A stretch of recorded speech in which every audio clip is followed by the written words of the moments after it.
June 4, 1943, 10 p.m. Railroad Street, Mexia, Texas. Gefreiter Friedrich Radke stepped down from the train expecting dust, barbed wire, and humiliation. Instead, he stopped under a sky broken not by searchlights, but by ordinary electric light. It spilled from storefronts, porch lamps, station windows, and distant farmhouses across the Texas night. For a long second he simply stared. In Germany, blackout regulations had turned entire towns into darkness years ago. Here, in the middle of wartime America, the night seemed untouched by fear. Inside his tunic, hidden from both guards and fellow prisoners, Radke carried a small diary. Only hours earlier he had written words dangerous enough to be called defeatism by his own side. The Americans must be lying to us. No nation can possess such abundance while fighting a war on this scale. He had written it after looking through the train window and seeing miles of uninterrupted light across the countryside. Now, standing on the platform at Mahia among exhausted veterans of the Afrika Korps, he realized the lie was not American. The lie was everything he had been taught to believe. Around him, 1,850 German prisoners climbed down from Pullman passenger cars with padded seats, sleeping berths, and dining service. Not cattle wagons. Not overcrowded troop cars. Passenger coaches. The town had turned out to watch them arrive. Families stood near the station. Children stared. No one screamed at them. No one threw stones. There was only curiosity, and something even more disorienting, calm. Radke did not yet know that this moment marked the beginning of one of the deepest psychological collapses of the war. The defeat in North Africa had taken away his freedom. What he was about to witness in America would begin taking away his ideology. Only weeks earlier, the men standing beside him had still believed in German superiority. They had fought in Tunisia under the fading legend of Rommel's army, convinced that discipline, sacrifice, and hardness would overcome any enemy softened by comfort. That was what propaganda had promised them. America was supposed to be rich, but decadent. Industrial, but undisciplined. Large, but weak at its core. A nation of consumers, not warriors. Germany, by contrast, was told it possessed the one quality that mattered most in modern war, will. And for years, many of them had believed it. They had watched France collapse in weeks. They had seen Britain thrown from the continent. They had marched through campaigns that seemed to prove that courage and operational brilliance mattered more than material depth. Even in North Africa, while their supply lines thinned and their rations shrank, many still believed that hardship itself was a weapon. Germany suffered more, therefore Germany was stronger. That confidence did not shatter all at once. It began to crack in small, humiliating stages. The first blow had come after the surrender in Tunisia. At makeshift holding areas near Oran, thousands of captured Germans were processed by American personnel with unsettling speed and order. Identity cards. Medical examinations. Inoculations. Photographs. Records. Instructions delivered in fluent German. Men who had been told the Americans were clumsy and unserious watched an enemy bureaucracy handle masses of prisoners with more efficiency than many had seen in their own rear areas. Then came the meals: white bread, coffee, meat, cigarettes. At first they assumed it was a performance staged for propaganda purposes. It had to be. No army fed prisoners this way as a matter of routine. Then came the Atlantic crossing. The ships themselves were a lesson. Liberty ships, built in numbers the prisoners could scarcely imagine, were not only carrying weapons eastward but returning westward with human cargo as though oceans had become mere traffic lanes in a global production system. On board, the shock became personal. German prisoners watched American sailors throw away food that in late-war Europe would have been guarded like ammunition. Half-eaten steaks. Loaves of bread. Milk poured out because it had stood too long. Not out of cruelty. Not to mock them. Simply because there was more. Some prisoners later wrote that this waste disturbed them more than any interrogation.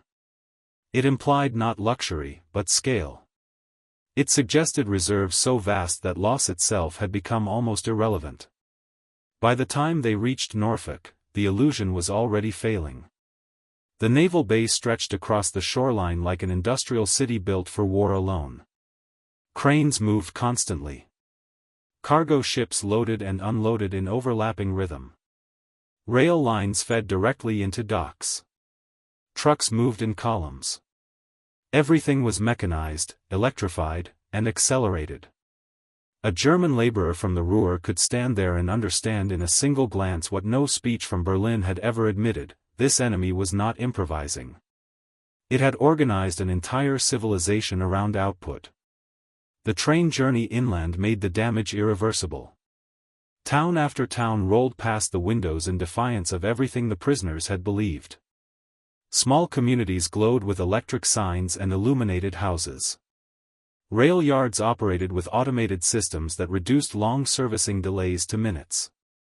Factories ran through the night, their windows blazing, parking lots filled even after midnight. Workers drank bottled Coca-Cola, smoked freely, and moved with the ease of people who had never known true scarcity. To German soldiers raised inside blackout regulations, ration cards, and constant shortages, the sight was almost obscene. At first they explained it away. A show for the prisoners. A prosperous corridor. A special route chosen to impress them. But the landscape kept repeating itself. Virginia.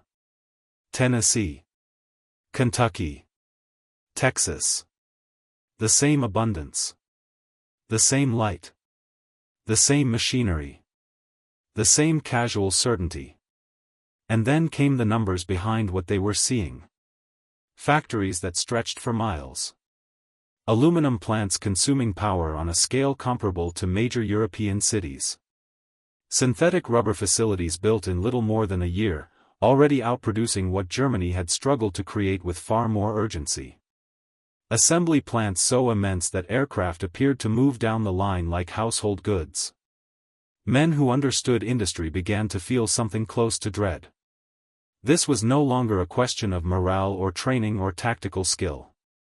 This was arithmetic. Germany had built a war machine.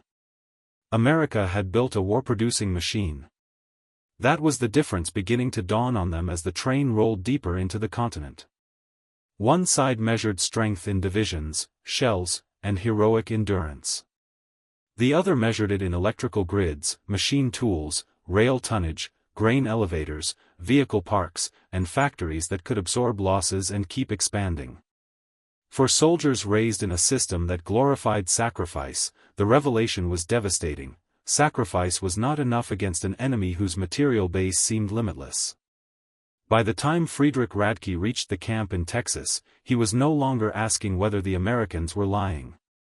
He was beginning to ask something far more dangerous. What if Germany had gone to war against a power it had never truly understood? The train kept moving west, and with every passing mile the explanation that this was a staged display became harder to maintain. What the prisoners were seeing was not a single prosperous city or a carefully prepared route. It was repetition. Town after town. Rail yard after rail yard. The same lights, the same machinery, the same sense that the country behind those windows was operating at full speed. In Germany, war had meant darkness. Since 1940 blackout regulations had forced entire cities into shadow every night. Even before the war, electricity in rural areas had been limited. Many villages still relied on kerosene lamps. Power was something rationed and controlled. But here the landscape glowed continuously.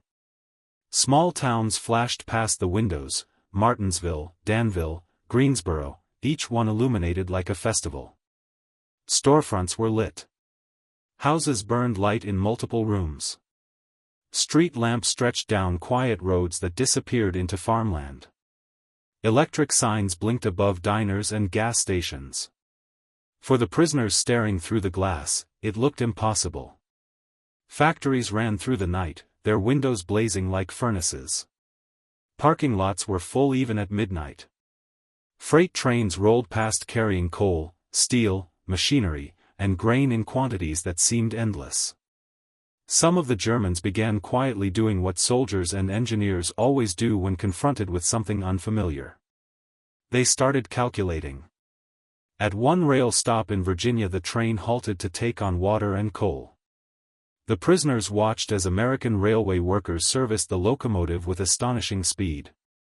Automated coal loaders poured fuel into the tender in minutes. Electric pumps filled the water tanks almost instantly. Mechanical lubrication systems serviced the wheels. The entire process took less than half an hour. Several of the prisoners had worked on German railways before the war. They knew exactly how long the same operation would have taken at home. 2 hours. Perhaps longer. The difference was not discipline.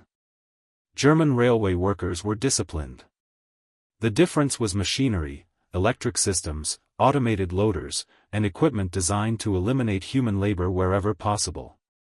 More disturbing still was the casual wealth of the workers themselves. They wore leather boots that in Germany would have cost months of wages. They drank Coca-Cola from glass bottles and tossed the empties into bins without hesitation.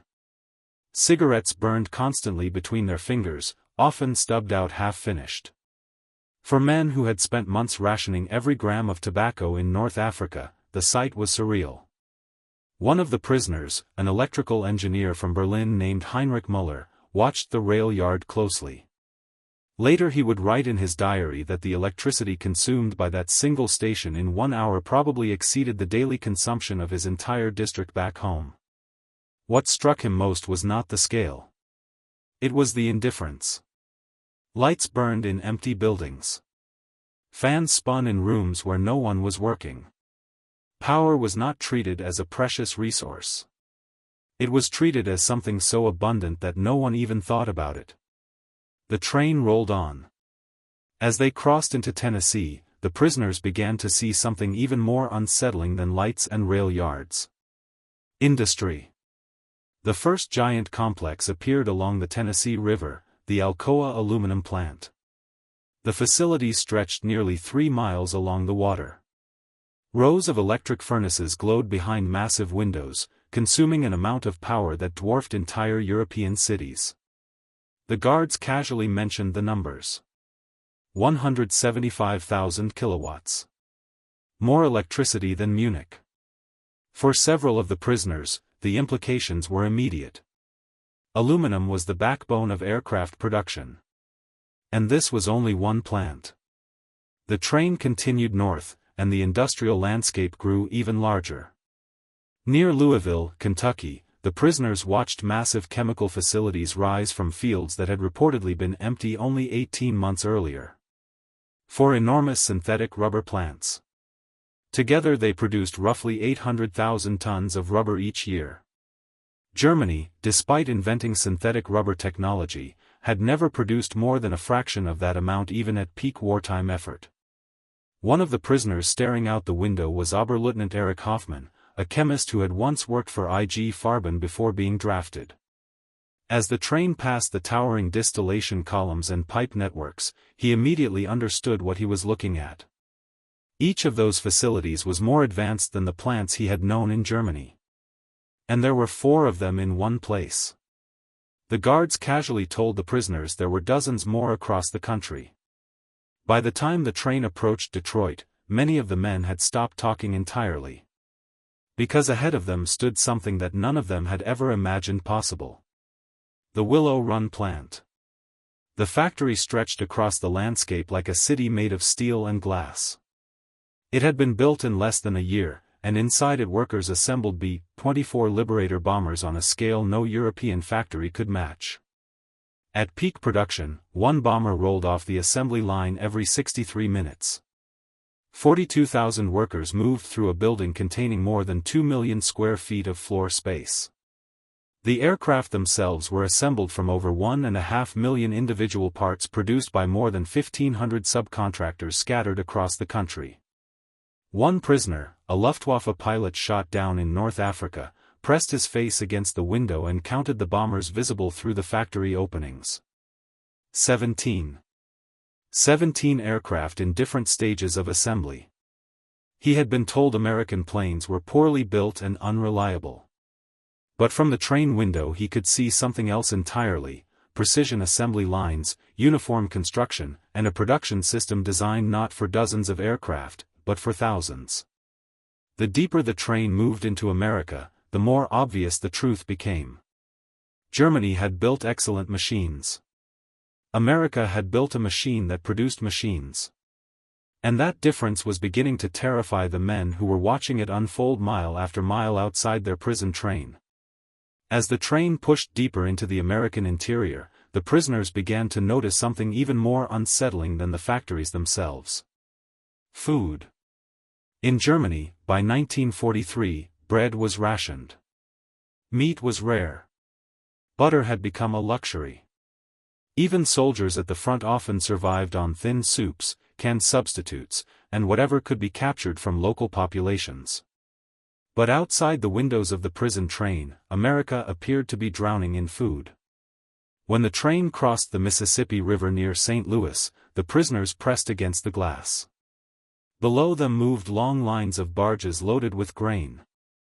Massive elevators towered above the riverbanks, steel structures capable of storing quantities of wheat that seemed unimaginable.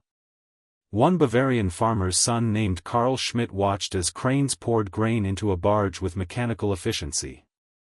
Later he wrote that the single vessel being loaded beneath the bridge appeared to carry enough wheat to feed his entire village for years. To him, the scale made no sense. In wartime Germany, every harvest was counted desperately. In America, grain moved like raw material in a factory. The train rolled west again.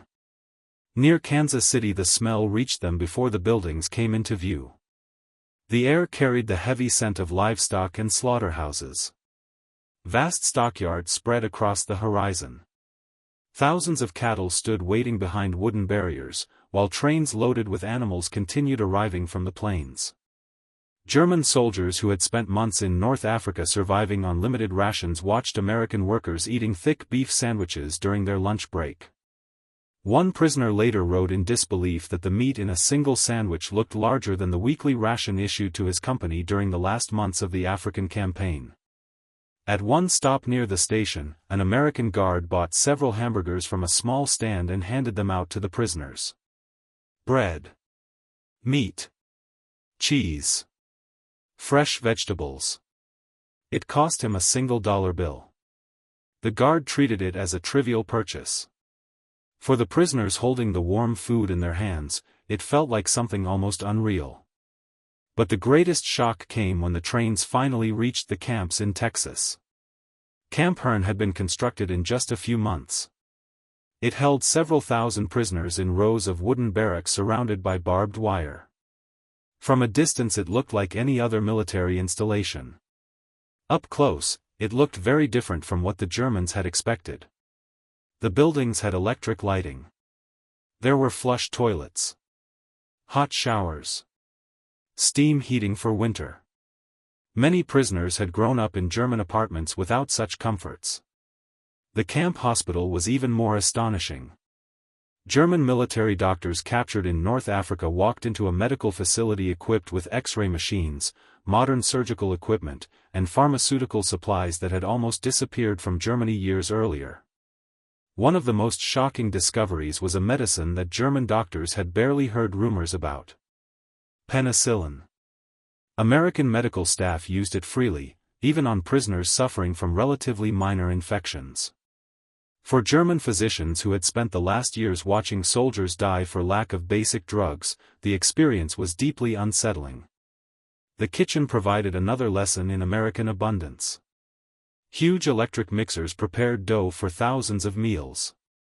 Industrial refrigerators stored milk, meat, and vegetables in quantities that seemed impossible during wartime.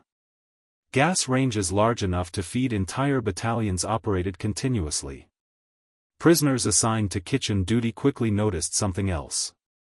American regulations required that meals be prepared in quantities slightly larger than necessary to guarantee that every prisoner received a full portion. Anything left over was thrown away. Perfectly edible bread. Vegetables. Sometimes entire trays of food. One former hotel chef from Munich later wrote that the moment he was ordered to throw fresh bread into the garbage was one of the most painful experiences of his captivity. Not because he was hungry, but because he knew that in Germany people were starving. By late summer 1943 the prisoners began leaving the camps for daily labor assignments. America had a problem. Millions of its own men were fighting overseas, and farms across the country lacked workers for harvest season. Under the rules of the Geneva Convention, prisoners could be used for agricultural labor.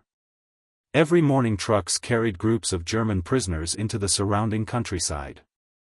And that was when the real destruction of Nazi mythology began. Because now they were no longer seeing America through train windows. They were walking through it. They saw farms powered by electricity. Irrigation pumps driven by electric motors. Tractors replacing teams of horses.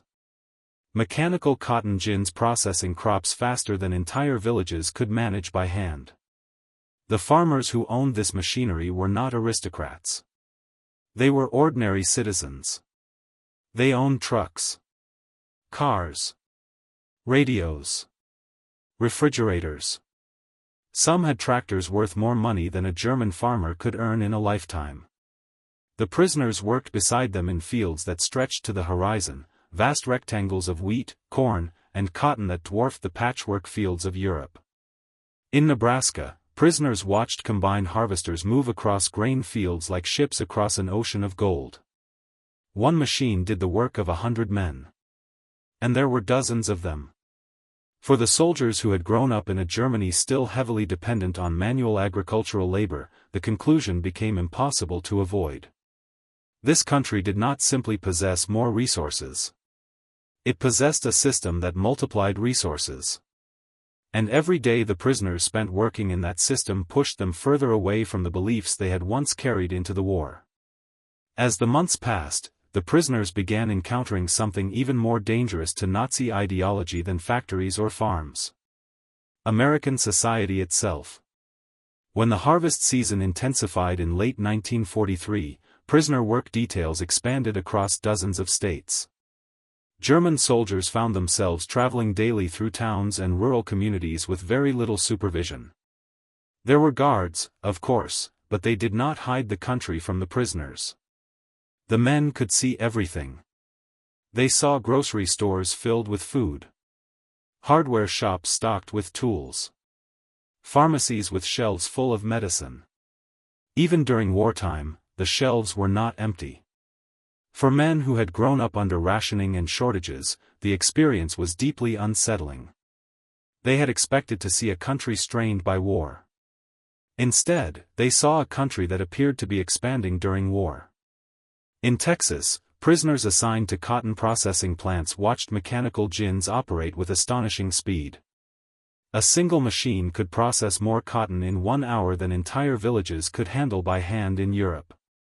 In Nebraska and Kansas, prisoners worked in wheat fields where combine harvesters rolled across enormous farms.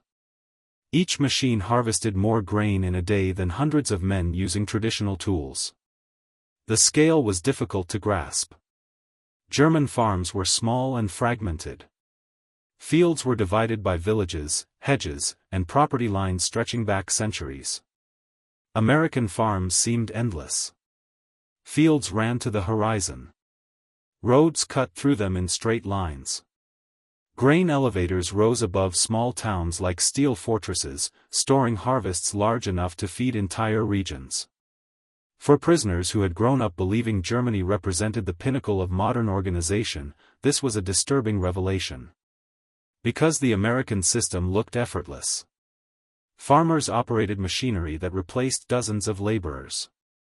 Trucks carried harvests directly to processing plants. Rail lines moved food across entire states within hours. It was not merely abundance. It was efficiency. And the prisoners could not avoid comparing it with the conditions they had known in Germany. But the most shocking experiences came to those prisoners assigned to work near American factories. Under the Geneva Convention, prisoners were not allowed to produce weapons directly. However, they could work in industries that supported civilian production or supplied materials indirectly connected to the war effort. This meant thousands of German prisoners found themselves inside American industrial facilities. And what they saw there shattered the last illusions they still held. In New Jersey, prisoners assigned to a large food processing plant watched automated production lines fill thousands of cans every hour.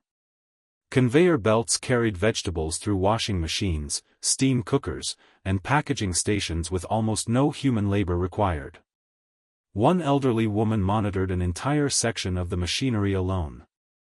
The German workers watching her realized that the same production line in Europe would have required dozens of workers. Automation had replaced them. Near Detroit, prisoners unloading coal saw the enormous Ford River Rouge complex across the water. The facility employed roughly 100,000 workers and produced tanks, aircraft engines, trucks, and countless other military components. What stunned the prisoners was not just the size of the plant. It was the parking lots. Thousands of civilian automobiles filled the factory grounds. In Germany, even many officers did not own cars. Here, factory workers drove to work. One German prisoner wrote later that the parking area alone looked larger than the industrial district where he had worked before the war. The prisoners began to understand something their commanders had never fully grasped. Germany had built a powerful military. But America had built an industrial civilization capable of sustaining war on a scale Germany could never match. And the longer the prisoners remained in America, the clearer that reality became.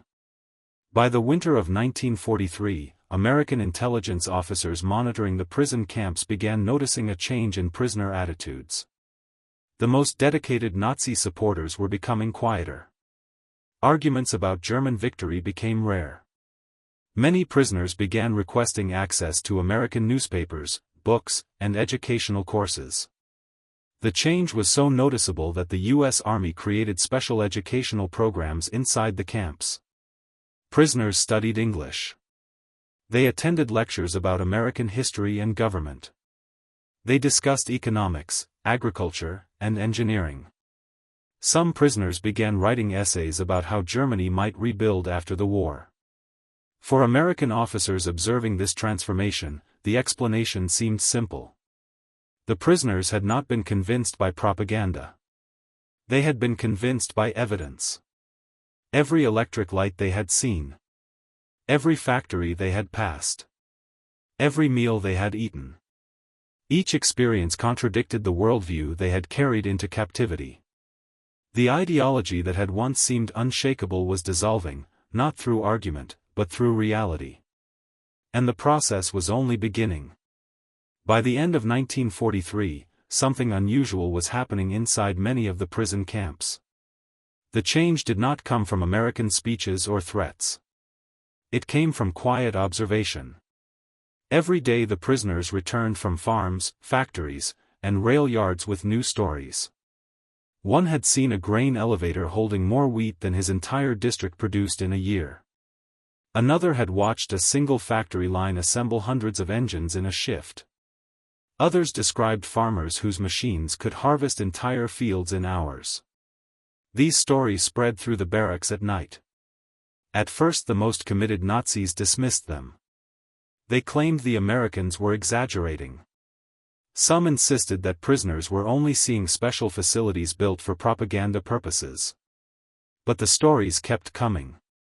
And they were too consistent. Prisoners working in different states, Texas, Nebraska, Ohio, New Jersey, described the same things. Endless electricity. Massive farms. Factories operating day and night. Workers who owned cars, refrigerators, radios. The scale was simply too large to fake. American intelligence officers monitoring the camps began noticing a pattern they would later call ideological collapse. Men who had once spoken loudly about German victory now avoided the subject. Party loyalists still defended Hitler, but fewer prisoners listened to them. Instead, discussions shifted towards something far more practical. The future. Camp authorities quietly encouraged these conversations. Libraries were established inside the camps. Books were distributed: history, science, economics, literature. Prisoners began enrolling in classes. English lessons became the most popular. Thousands of men spent their evenings learning basic vocabulary and grammar from American instructors or fellow prisoners who had studied languages before the war. Soon the educational programs expanded.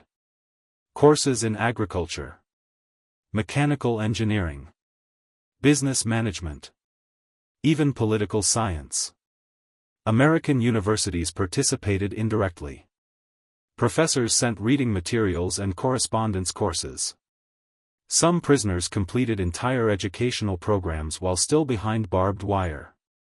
For many Germans, this was their first exposure to an academic system outside strict ideological control. In Nazi Germany, universities had been tightly monitored. Certain books were banned.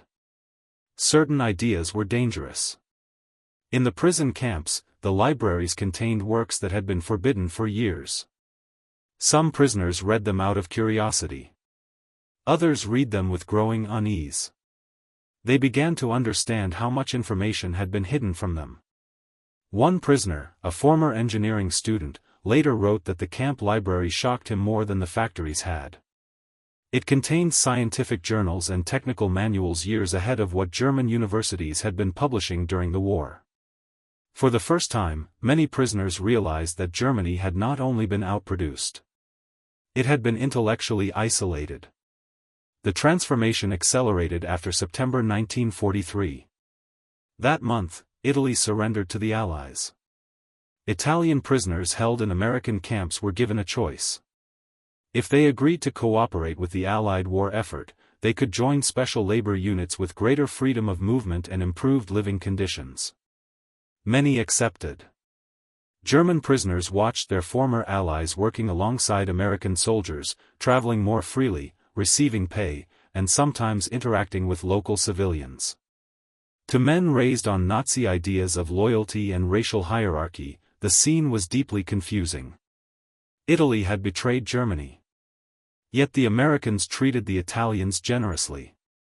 In fact, they treated them better than Germany had treated them as allies. For some prisoners, this was the first moment they seriously questioned the moral claims of the regime they had served. If the Americans were supposed to be corrupt, weak, and hypocritical, why did they behave with such confidence? Why did they show restraint toward enemies? Why did they appear so certain of victory that they could afford generosity? These questions spread quietly through the camps. And by the time winter arrived in 1943, the transformation that had begun on a Texas train platform months earlier was spreading through tens of thousands of prisoners. The soldiers of the Afrika Korps had come to America believing they represented the strongest nation on earth. Now many of them were beginning to suspect that they had marched into a war whose outcome had been decided long before the first shot was fired. Winter arrived slowly across the American Midwest, but inside the prison camps the transformation of the prisoners' thinking accelerated. By December 1943, thousands of German soldiers were no longer arguing about whether Germany would win the war. Instead, they argued about something far more unsettling. How had Germany misunderstood its enemy so completely? The question appeared again and again in diaries, letters, and camp newspapers written by the prisoners themselves. Many had grown up believing that Germany represented the peak of European civilization, its industry unmatched, its science unrivaled, its military discipline superior to any rival. Yet everything they were witnessing suggested the opposite. The farms they worked on produced harvests that dwarfed German agricultural output. The factories they observed manufactured goods in quantities that made German production look small by comparison. Even the transportation systems, trucks, railways, highways, operated with a scale and speed that seemed almost excessive. But perhaps the most surprising discovery came not from machines or factories. It came from the behavior of ordinary Americans. Prisoners quickly realized that many of the farmers and workers supervising them had family members fighting overseas. Sons in the army. Brothers in the navy. Husbands flying bombing missions over Europe. And yet these same civilians often treated the German prisoners with a strange mixture of caution and kindness. Farmers sometimes shared coffee with them during breaks. Women working in canneries occasionally spoke with them about their homes in Europe. Some farmers even allowed prisoners to listen to the radio while working in barns or machine sheds. For men who had been taught that Americans were weak, selfish, and morally corrupt, this behavior was deeply confusing. These people were the enemy. Yet they behaved as if the prisoners were simply young men caught on the wrong side of a war. One prisoner later wrote that the most shocking moment of his captivity came when a farmer asked him about his family in Germany. The man had a son fighting in Italy, yet he seemed genuinely curious about the prisoner's home village. It was the first time the German soldier realized that the Americans did not view the war in the same ideological terms as Nazi propaganda. To many Americans, the enemy was not the German people. It was the regime that had started the war. This distinction slowly began to spread among the prisoners. Camp discussion groups formed naturally in the evenings. Men debated politics, economics, and the future of Germany after the war. Some of the most passionate participants were former supporters of the Nazi Party who now found themselves forced to confront the contradictions between ideology and reality. The American authorities observed these discussions carefully. Rather than suppress them, they encouraged them. Educational programs expanded rapidly inside the camps. By early 1944, tens of thousands of prisoners were enrolled in some form of study. English classes were followed by courses in engineering, agriculture, and political science. Some prisoners even studied the American Constitution. For many of them, it was the first time they had ever read the document. The idea that a government could be limited by written law, rather than ruled entirely by a single leader, fascinated many of the prisoners. Debates about democracy continued late into the night in the barracks. Not everyone was convinced. A minority of hardline Nazis continued to insist that Germany would recover and ultimately defeat the Allies. But their influence slowly declined as more prisoners returned from work details with fresh stories about American industry and agriculture. The decisive moment for many prisoners came in June 1944. News reached the camps that Allied forces had landed in Normandy. At first the prisoners dismissed the reports as exaggerated. But within days American newspapers and newsreels confirmed the scale of the invasion. Thousands of ships. Hundreds of thousands of soldiers. Air power so overwhelming that German defenses collapsed along the beaches. When the prisoners saw the footage in camp theaters, the reaction was silence. Many had expected an invasion eventually. But the scale of the operation stunned them. The numbers alone told the story. More than 6,000 ships participating in the assault. Over 11,000 aircraft supporting the landings. 150,000 soldiers landing on the beaches in the first wave.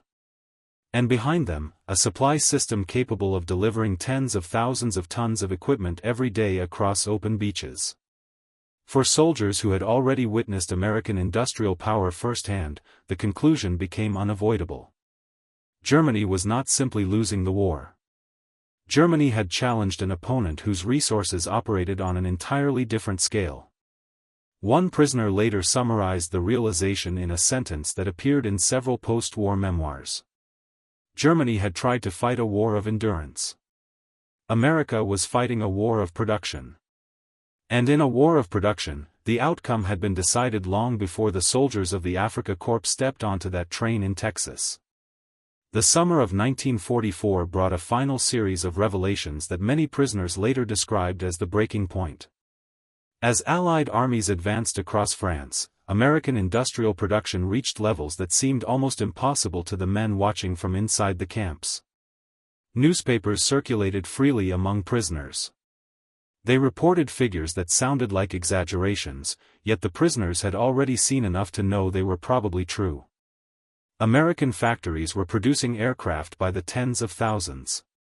Ships were leaving shipyards faster than German submarines could sink them. Tank production was measured not in dozens, but in thousands every month. For prisoners who had worked inside American farms and factories during the previous year, these numbers no longer sounded like propaganda. They matched what they had already seen with their own eyes. Every week brought new reports. Entire German cities destroyed by bombing raids carried out by fleets of hundreds of aircraft. Allied armies advancing across France faster than German divisions could retreat. Supply lines that delivered endless trucks, fuel, food, and ammunition to the front. The prisoners understood something that many civilians inside Germany still did not. This was not simply a military defeat. It was a mathematical defeat. The United States alone was producing more steel than the entire Axis combined. American shipyards were launching cargo vessels faster than Germany could replace losses at sea. Factories were turning out vehicles, weapons, and ammunition at rates that dwarfed anything Germany could achieve even with forced labor.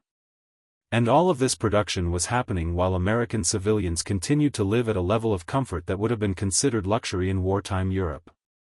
The contrast was overwhelming.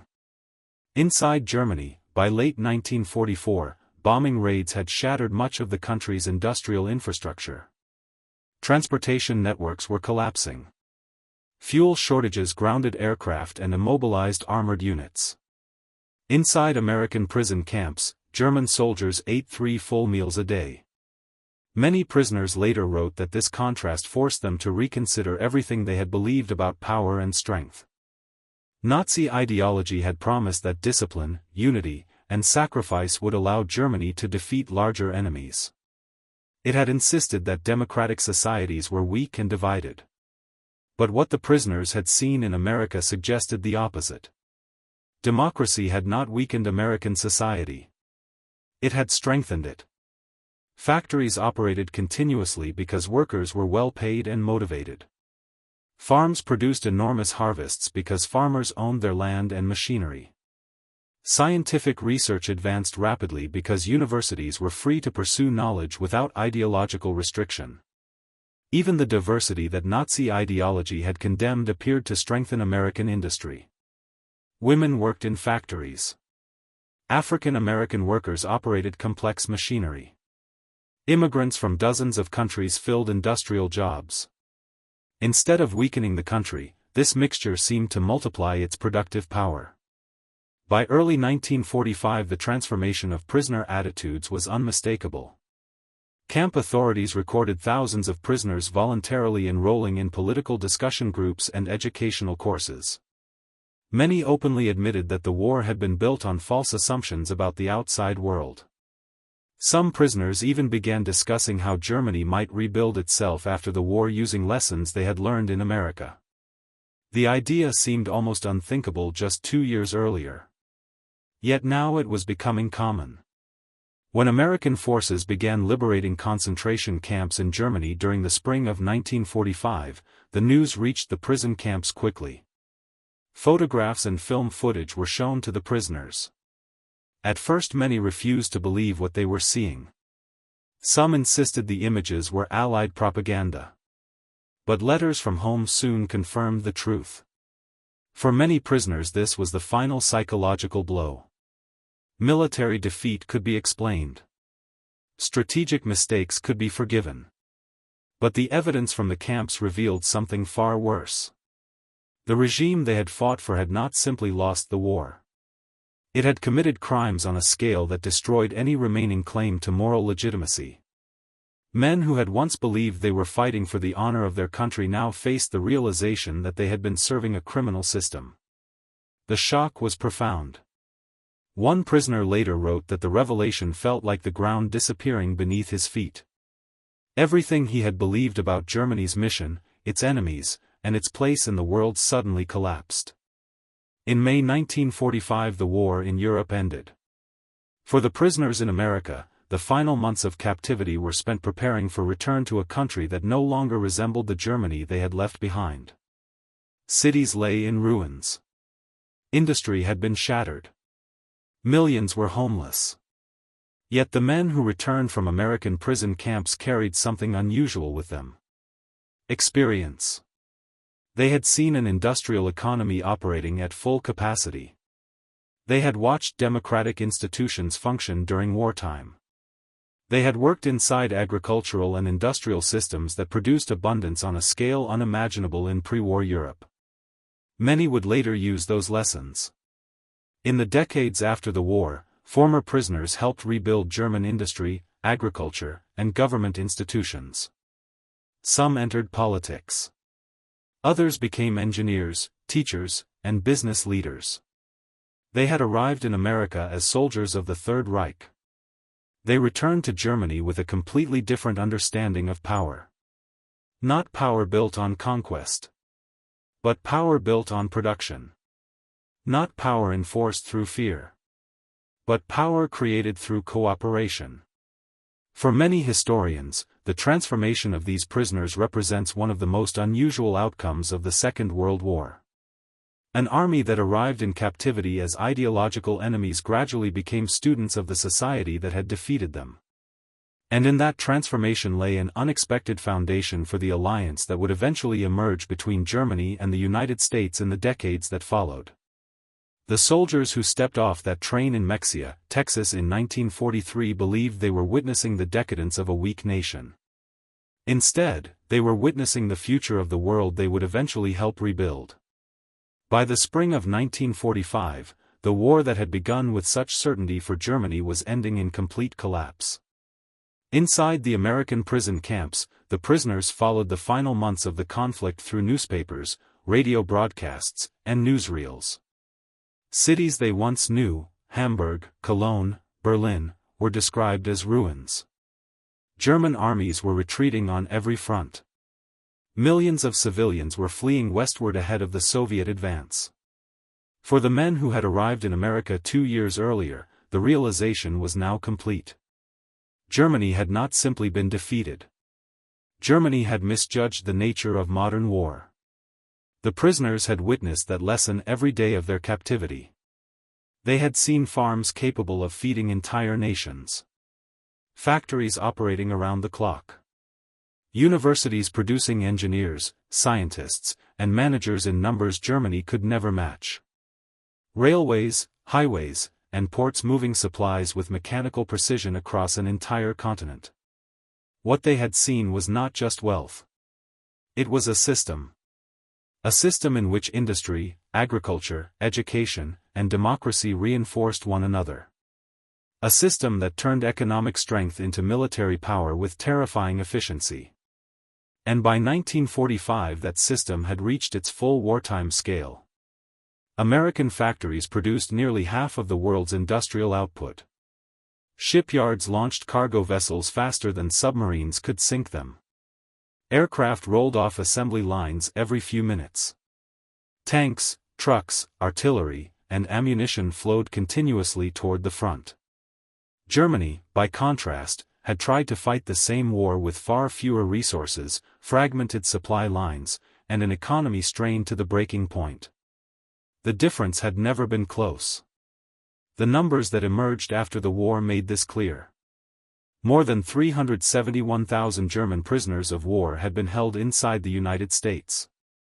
They were distributed across over 500 camps in 45 states, with 175 major installations and hundreds of smaller branch camps. At the peak of the system in 1945, tens of thousands of prisoners were arriving each month. Despite the enormous scale of the operation, escape attempts were rare, just over 2,200 attempts out of hundreds of thousands of prisoners, and none resulted in permanent escape. Most prisoners worked during their captivity. In total, they contributed over 14 million man-days of agricultural labor, helping harvest crops across the American Midwest and South at a time when millions of American workers were overseas fighting the war. Others worked in lumber mills, food processing plants, warehouses, and transportation facilities. By the end of the war, the value of prisoner labor had reached the equivalent of hundreds of millions of dollars. But the most important impact of the camps could not be measured in labor. It was measured in ideas. More than 40,000 prisoners enrolled in educational programs inside the camps. Tens of thousands studied English. Thousands more took vocational training courses or correspondence classes offered by American universities. Camp newspapers written by the prisoners themselves debated politics, economics, and the future of Germany after the war. For many men who had grown up entirely inside the ideological world of Nazi Germany, this was the first time they encountered open political discussion. The transformation was slow, uneven, and sometimes painful. Not every prisoner abandoned his beliefs. But by the end of the war, American intelligence officers reported that the majority of prisoners no longer expressed strong support for Nazi ideology. Instead, many spoke about rebuilding Germany after the war using lessons they had observed in the United States. Between 1945 and 1946, the prisoners were gradually repatriated. They returned to a country devastated by bombing, divided by occupation zones, and struggling to feed its population. Yet many of those former prisoners carried with them a powerful memory of what they had seen during their captivity. They had seen farms powered by electricity. Factories operating with automation and scale beyond European imagination. A society where ordinary workers owned cars and household appliances. A government limited by written law rather than ruled by a single leader. Some former prisoners would later play roles in rebuilding West Germany's economy and political system. Others applied agricultural techniques they had learned on American farms. Engineers adopted industrial methods they had observed in American factories. In small but meaningful ways, the experiences of these prisoners helped shape the transformation of post-war Germany. The country that emerged during the 1950s, the prosperous, democratic West Germany often called the economic miracle, was influenced partly by lessons learned during captivity. The soldiers who stepped off that train in Texas had arrived believing they were members of a superior civilization. They left with a very different understanding of power. They had discovered that modern war was not decided by ideology alone. It was decided by production, by logistics, by technology, and by the ability of a society to mobilize the talents and labor of millions of free citizens.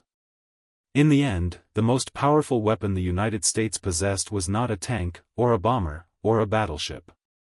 It was the overwhelming evidence of what a free industrial society could create. The prisoners who once believed in the myth of Nazi supremacy became witnesses to a different reality. They had seen the arsenal of democracy at full strength. And once they had seen it, they could never believe the old propaganda again.